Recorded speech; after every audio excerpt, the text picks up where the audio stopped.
बिस्मिल्लाहिर्रहमानिर्रहीम। अस्सलाम वालेकुम रहमतुल्लाहि व बरकातुहू। उम्मीद है तमाम अहबाब खैरियत से होंगे। मेरा अल्लाह आप सब पर अपनी रहमतों का बरकतों का नुज़ूल फरमाए, आमीन या रब्बल आलमीन। आज का अमल दुकानदार हज़रात के लिए है, बड़ा ही मुफीद और बड़ा ही ज़बरदस्त अमल है। इसको करेंगे तो इंशाअल्लाह ताला दुकान से कभी रश ख़त्म नहीं होगा, गाहकी बहुत ज़्यादा होगी, ग्राहक बहुत ज़्यादा आएंगे और सेल भी बढ़ जाएगी इंशाअल्लाह ताला। बहुत ज़बरदस्त, बहुत मुफीद अमल है। अमल को बताने से पहले दो तीन बातें इसी हवाले से मैं करना चाहता हूँ, जो कि इस अमल का ही एक हिस्सा हैं और उनको समझे बगैर या उन पे अमल किए बगैर इस अमल का आपको फ़ायदा नहीं होगा। इसलिए वीडियो को मुकम्मल देखिएगा और सारी चीज़ों को समझने की कोशिश करेंगे तो इंशाअल्लाह ताला आपको ये अमल इतना फ़ायदा देगा, इतना फ़ायदा देगा कि आपका कारोबार, आपकी दुकानदारी पहले से कई गुना बढ़ जाएगी, आपकी सेल पहले से कई गुना बढ़ जाएगी और आप हैरान रह जाएंगे कि ये किस तरीके से ऐसा मुमकिन हो गया है। और ऐसा ही होगा इंशाअल्लाह ताला अगर आप इन सारी चीज़ों को अमल करते हैं, इन सारी चीज़ों को जहन में रखते हुए आप ये वजीफ़ा करेंगे इंशाअल्लाह ताला। तो उससे पहले गुज़ारिश है, अगर आप चैनल पर नए हैं, चैनल को सब्सक्राइब कीजिए, बेल आइकन को प्रेस ज़रूर कर दें ताकि इस तरह की मुफीद वीडियोज़ आप तक पहुँचती रहें। वो दो तीन बातें कौन सी हैं जो अमल का एक हिस्सा हैं और जिनको समझने के बाद ही ये अमल हमारे लिए फ़ायदेमंद साबित होगा। सबसे पहली चीज़ जो है वो कारोबार के अंदर या किसी भी जगह के ऊपर कारोबार करते हैं, मुलाजमत करते हैं, कोई भी आपका मामला है, उसके अंदर जो सबसे पहली चीज़ है वो आपका इखलाक है। आपका इखलाक अच्छा होगा, आपका इखलाक आला होगा तो आपका कारोबार बहुत ज़्यादा ग्रोथ करेगा और बहुत ज़्यादा बढ़ेगा। अगर आपका इखलाक आला है, इखलाक अच्छा है, कारोबार बहुत ज़्यादा बढ़ जाएगा इखलाक की वजह से ही। एक चीज़ कि अपना इखलाक, अपनी ज़ुबान, अपनी बोल इसको अच्छा कर लें और अपने ग्राहक के साथ हमेशा इज़्ज़त और एहतराम वाला मामला करें, क्योंकि उनके साथ हमारा रिज़्क, दुकानदार का रिज़्क ग्राहक के साथ जुड़ा होता है और उसको ही अल्लाह सबब बनाते हैं दुकानदार की रोज़ी रोटी का, उसके रिज़्क का, उसको सबब बनाते हैं। तो जिसके ज़रिए से रिज़्क आ रहा है, जिसके सबब से रिज़्क आ रहा है, उसका एहतराम करना तो बनता है, तो उसका एहतराम ज़रूर करें, उनके साथ इज़्ज़त वाला मामला करें। बसा औक़ात कई ऐसे ग्राहक आ जाते हैं कि जो बड़े बदज़ुबान भी होते हैं और बदमिज़ाज भी होते हैं, लेकिन उसने आना है और चले जाना है, चंद मिनट बर्दाश्त करना पड़ेगा।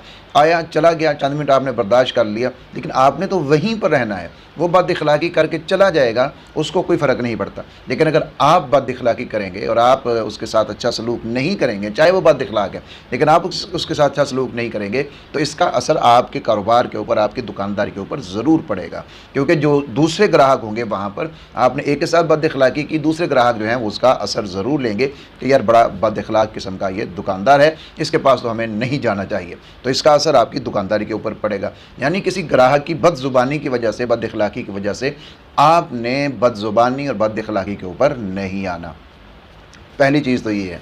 दूसरी चीज़ ये है कि आपने अपना मुनाफा हमेशा जायज़ रखना है, अपना मार्जिन हमेशा जायज़ रखना है, बहुत ज़्यादा जुल्म नहीं करना, ग्राहक के साथ बहुत ज़्यादा ज़्यादती नहीं करनी।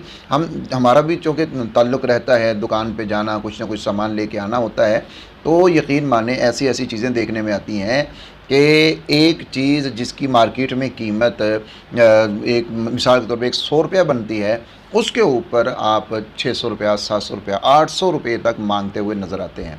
और फिर वही चीज़ अगर आपने 800 मांग लिया तो इतने ज़्यादा पैसे मांगने का मकसद ये होता है कि जहाँ पर भी कोई फंस गया बस वहीं पर हमने सेल कर देनी है। हालांकि अगर वो 100 रुपये में भी सेल की जाए तो उसमें भी उनके लिए मुनाफा होता है। मिसाल के तौर के ऊपर मैं अपनी एक मिसाल आपके साथ शेयर करता हूँ। वो ये कि मैंने एक चीज़ जो है वो मैंने पूछा कि ये कितने की है, तो उसने मुझे बताया कि ये जो हमारी चीज़ है ये है 1400 रुपये की। मसलन एक जूती ली हमने और उसने कहा जी 1400 रुपये की ये जूती है। हमने उसको कहा कि यार ये तो बहुत इसकी कीमत है और देखने में जूती उतने की तो लगती नहीं है जितने की आप इसको कह रहे हो। तो उसने कहा जी मुझे ये बहुत महंगी पड़ रही है, इसलिए अब मैं महंगी बेचूँगा, ज़ाहिर है। मैंने उसको कहा कि आप इसको हमें दे दें 800 रुपये की। अब वो कहने लगा जी देखें जी ये तो हो ही नहीं सकता कि मैं 800 की कैसे आपको दे दूं कि मुझे तो इतनी खुद इतने की नहीं पड़ती, मुझे तो ये मतलब 1100 से कम में पड़ती नहीं है, तो मैं ये कैसे दे दूं, आप लास्ट इसको 1200 की ले लें। मैंने उसको कहा मैं 800 की लूँगा। अब ये बहस मुबासा हुआ तो बिलाखिर उसने वो 800 की दे दी। अब उसने वो 800 की दी तो क्या ख्याल है कि उसने 800 में अपना मुनाफा रखा या नहीं रखा? उसने 800 में भी अपना मुनाफा रखा है।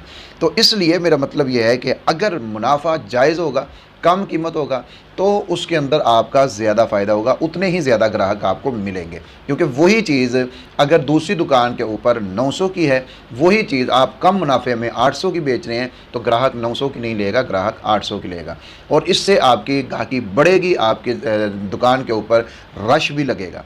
2 चीज़ें हो गई। तीसरी चीज़ आपने ये करनी है कि अपनी जितनी आमदन है, जितनी रोज़ाना के हिसाब से कर लें, हफ्ते के हिसाब से कर लें, महीने के हिसाब से कर लें, जितनी भी आपकी आमदन है, जो भी आप मुनाफा कमाते हैं, उसमें से आपने कुछ ना कुछ राह खुदा में सदका ज़रूर करना है। यानी इसको आप लाजिम कर लें अपने ऊपर कि मैंने ये जिस तरह होता है ना, बिजली का बिल, दुकान का किराया, ये लाजिम होता है हमारे ऊपर कि बिजली का बिल भी देना है, दुकान का किराया भी देना, उसके बगैर गुजारा ही नहीं है। तो इसी तरीके से आप वो जो सदका करना है उसको भी अपने ऊपर लाजिम कर लें कि जैसे मैंने बिजली का बिल निकालना ही निकालना है, मैंने दुकान का किराया निकालना ही निकालना है, इसी तरीके से आप ये लाजिम कर लें कि मैंने ये सदका निकालना ही निकालना है। अब उसकी तरतीब आप ख़ुद बना लें कि आपने वो रोज़ाना करना है, आपने वो हफ्ते बाद करना है, आपने वो महीने बाद करना है, उसकी तरतीब आप ख़ुद बना लें। ये 3 काम हो गए। अब चौथा आप अमल सुनिए। अमल बिल्कुल आसान है। ये सारे 3 काम, ये 3 बातें करने का मकसद ये है कि इनको करते हुए आपने ये अमल करना है। तो फिर आप अगर 1 महीना मुसलसल आप इसके ऊपर पाबंद रहें, कारबंद रहें और फिर अगर आप फिर भी आपको फ़ायदा ना हो तो ज़रूर आके मुझे बताइएगा कि हमें कोई फ़ायदा नहीं हुआ, हमने ये सारे काम करके देखे।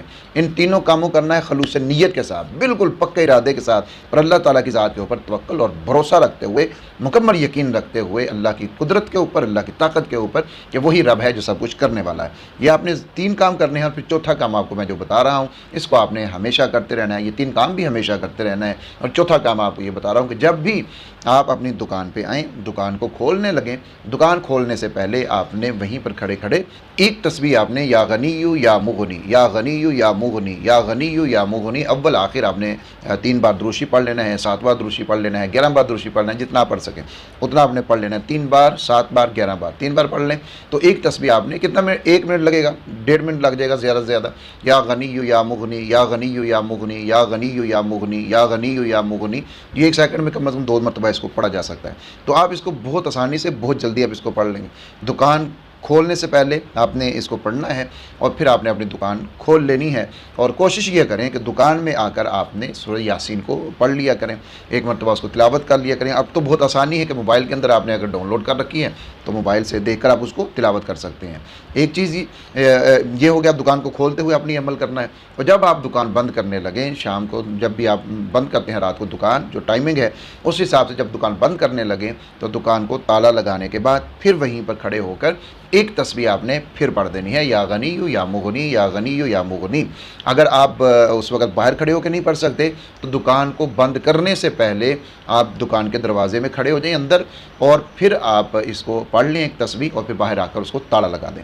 ये अमल आप इसको अपना मुस्तकिल अमल बना लें और फिर देखिए इंशाअल्लाह ताला जो ये शिकायत है कि हमारी दुकान के ऊपर सामान भी है और वैरायटी भी है, सारा कुछ है, लेकिन दुकान पे ग्राहक नहीं है, तो फिर आप ये अमल आप करेंगे तो फिर आपकी ये शिकायत ख़त्म हो जाएगी इंशाअल्लाह ताला और आपको इससे इतना फ़ायदा होगा, इतना फ़ायदा होगा कि कभी भी आपकी दुकान से रश ख़त्म नहीं होगा।